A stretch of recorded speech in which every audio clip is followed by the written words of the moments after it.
Morocco is always in my head. My first artistic journey actually was Morocco, because when we were a student, we study about the late 18th century artists. Most of them travel. Paul Klee went to Algeria, Tunisia, and Matisse went to Morocco. And I was wondering, how come Morocco? Why Morocco? So in April 1987, I took a train from Manchester to London, London to Paris, all the way down to Algeciras in Spain, and took a ferry to Tangier, the first city of Morocco. Morocco is a big country and it's very magical because we have a northern Morocco which is very coastal, and this northern Morocco is very heavily influenced by Spanish and Portuguese, where the south in the desert is more French. So every location is different. For example, Tangier is both Spanish and Portuguese. A lot of architecture, a lot of culture. There are a mix of the European, African, Arab culture in Tangier. But if you go in the mountains in Tetuan, Chefchaouen, everything is blue because after the Spanish Inquisition, a lot of Muslims ran away from Spain and they went to Morocco. They brought their Andalusian culture to Morocco. So whatever flourishing in Morocco now actually is from Spain, but redeveloped, redesigned, reconcocted in Morocco. I used to travel a lot. I used to draw, photograph and paint a lot on location, many places in a lot of places in Europe, in America, and China. But since September 11, everything is not so friendly.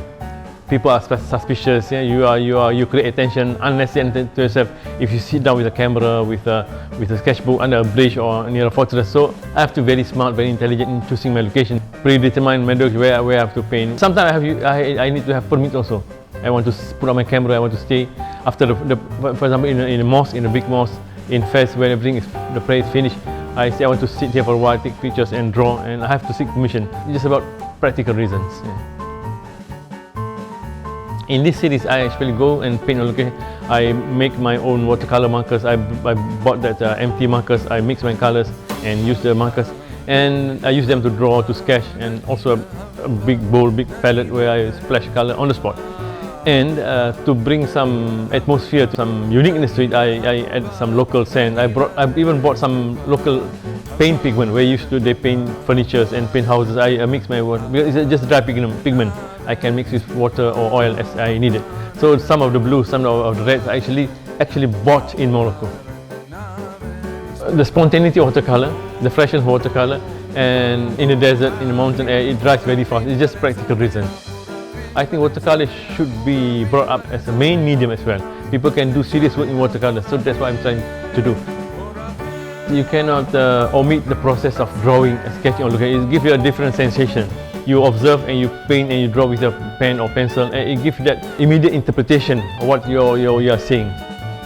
My previous work are more abstract and more simplified, but in this series I specifically write down this is Fez, Chefchaouen, Tangier, and so on, because I want people to see where I was and how that location inspired me. I hope that they see me as an artist who's trying to continue working and reinvent myself. So artist has to be versatile. I'm showing that this show is how an artist can be very versatile. Watercolors, acrylic, oil, sculptures, and so on. The danger part of being an artist is you are trapped in style.